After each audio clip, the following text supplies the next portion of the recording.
Welcome back, TOEFL family.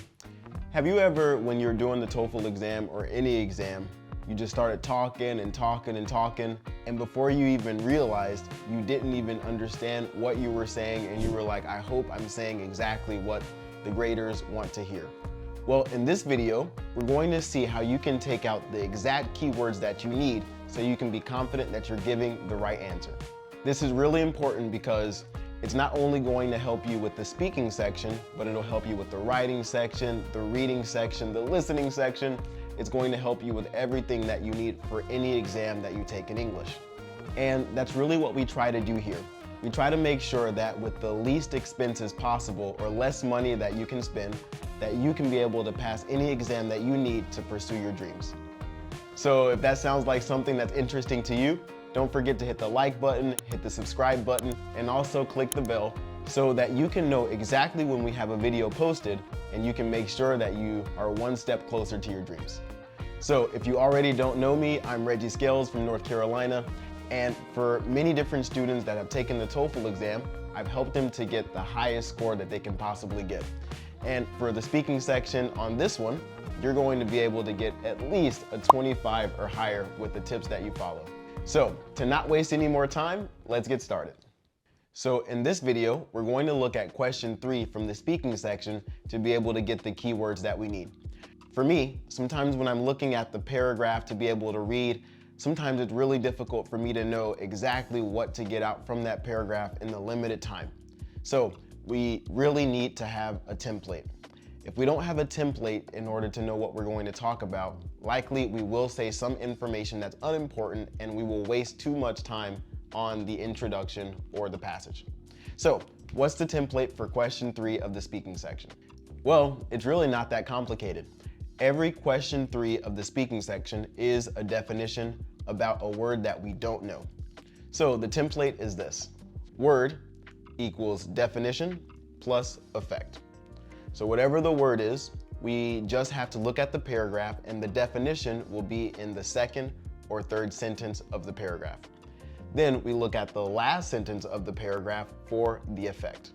Sometimes it's not an effect, sometimes it's a result, sometimes it's a consequence, sometimes it's something. But we only need to look at the definition, which is the second and third sentence, and the last sentence. That's it. All right, so what we're gonna do now, we're going to put up a passage here and we're going to read it and we're going to see if we can find the definition and the effect of the word. You ready? Let's get started.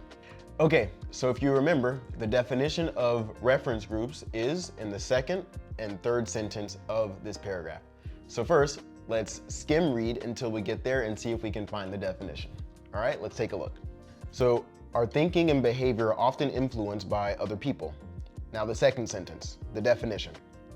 When we admire and respect someone, we naturally try to imitate their behavior and attitudes. Groups of people whom we admire and whose behavior and attitudes we tend to imitate are called reference groups. So here, the definition was actually in the third sentence. How do we know?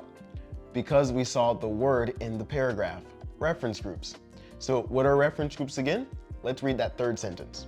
Groups of people whom we admire and whose behavior and attitudes we tend to imitate. Done. Simple.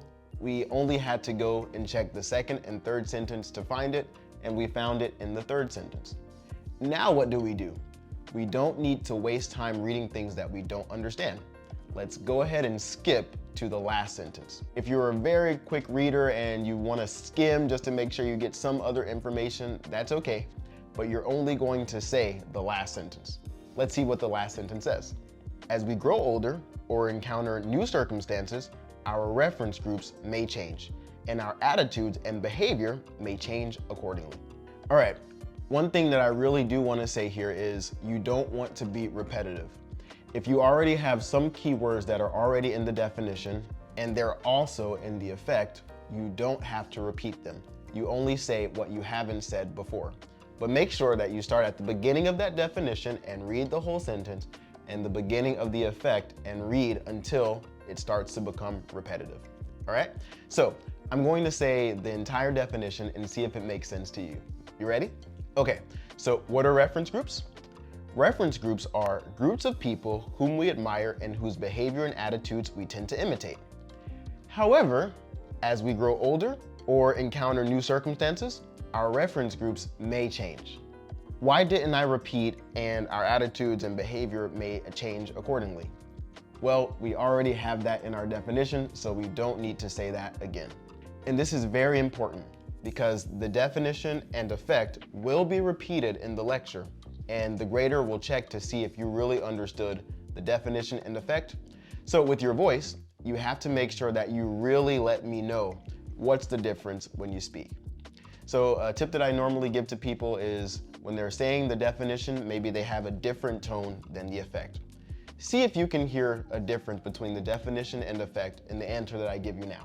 You ready? All right, I'm gonna read it one more time and see if you can gauge it.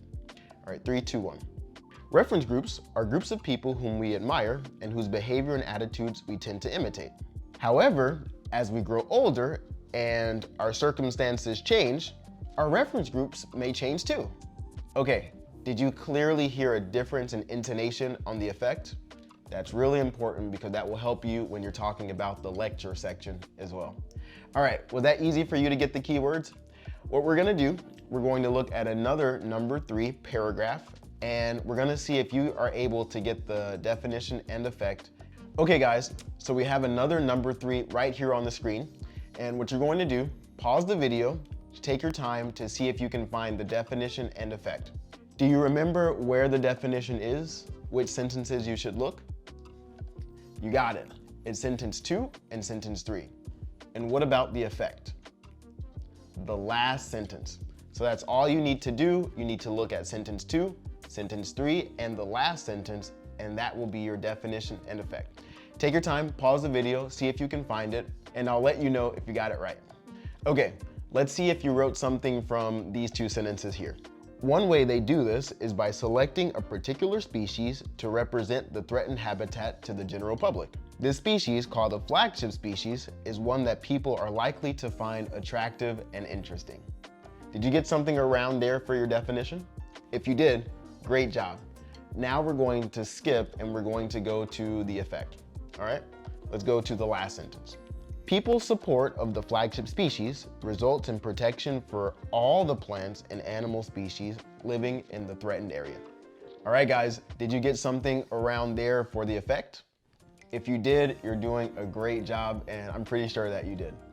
All right, so let's take our time a second just to make sure that we say something that makes sense or something that's easy to understand. They have to give you a good score because your English is simple, easy to comprehend, and you can even make it an even better score by saying something simple with really academic words that you know from what we practice. Okay, so let's put some logic into this. What is a species? Isn't a species basically like a type of animal or a type of plant, right? All right, so that's what a species is. So what is a flagship species? Let's see if you got something like this for your answer. A flagship species is an attractive and interesting species that's used to represent the threatened habitat to the general public.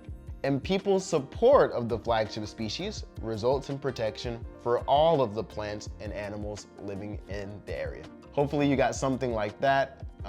Maybe use those key words that you got from the second and third sentence and the last sentence to be able to say that. If you noticed, my intonation for the effect, I made sure that you could understand the difference between the definition and effect because that will help you again in the lecture. Okay guys, I know you did a great job. If you really like the explanation that you just heard here, don't forget you can check out our Patreon. You can get a little bit of extra assistance if you need that.